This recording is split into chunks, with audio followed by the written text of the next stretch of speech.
C'est le 12 avril que j'ai décidé de faire un reportage sur le Covid. C'était le dimanche de Pâques. Chaque année, je rends visite à mes parents. À cause de l'interdiction de circuler, je pensais juste faire avec eux le tour du quartier. Ma mère me répond.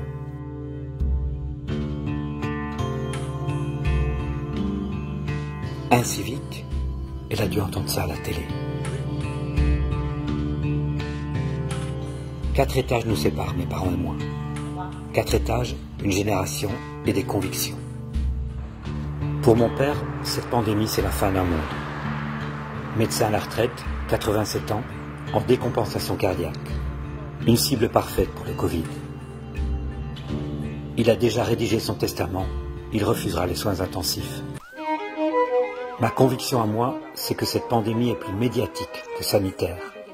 Je ne nie pas le virus, la contagion, l'hécatombe du printemps. Le Covid est réel, mais la manière dont on le raconte est surréaliste. Nous sommes en guerre. Vous avez raison, M. Macron. C'est une guerre de l'information.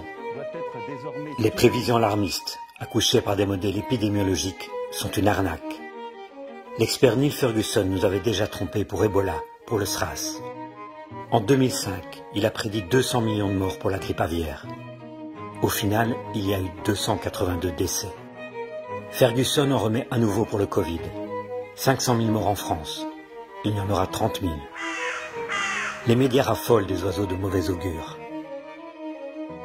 Pendant 3 mois, sur toute la planète, on va faire tourner le compteur à décès et comparer les scores de chaque pays. Belgium, 12 points. La Belgique. 4 milliards d'individus vont vivre sous hypnose télévisuelle, générant une psychose collective. Je veux savoir comment on en est arrivé là.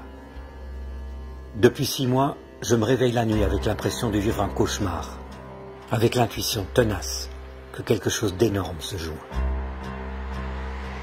J'accumule les indices de manipulation statistique de plus en plus flagrantes. On fait croire qu'une infime trace laissée par un virus est une maladie. On ne fait plus le décompte des morts, puisqu'ils sont rares.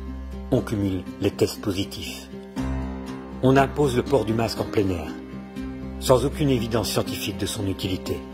Et avec nous en plateau, l'épidémiologiste Marie Gilbert. Les grands médias continuent d'inviter les mêmes experts. Certains ont des conflits d'intérêts. Et toujours le même discours. Pas de retour à la vie normale avant le vaccin, présenté comme la panacée. Qui nous dit ça? Van Latem, Van Ranst. Ceux qui en 2010 nous ont vendu le vaccin GSK pour stopper le virus à China. Un flop monumental. Les médias ont la mémoire courte. Pourquoi le soir ne rappelle-t-il pas qu'en 2015, la grippe, la bête grippe, avait provoqué 6000 décès supplémentaires? Sans hystérie, sans masque et sans matraque.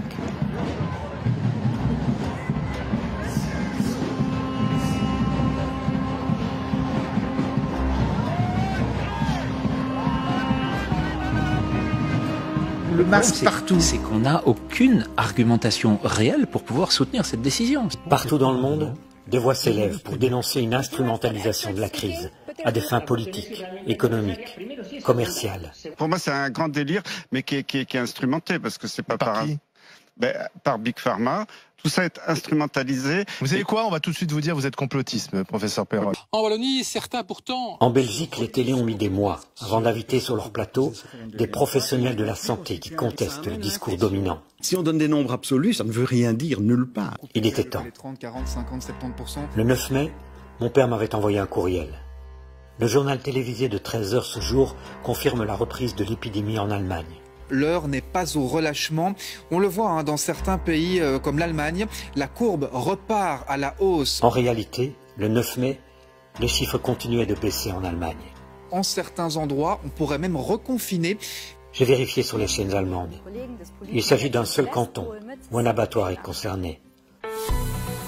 Moins de 200 ouvriers sur 1200 avaient été testés positifs. Aucune hospitalisation. Le déconfinement était juste retardé d'1 semaine. Les écoles n'étaient même pas concernées. Juste un petit raccourci pour encourager le respect du confinement? Ou une simple erreur de la part d'un présentateur sous pression?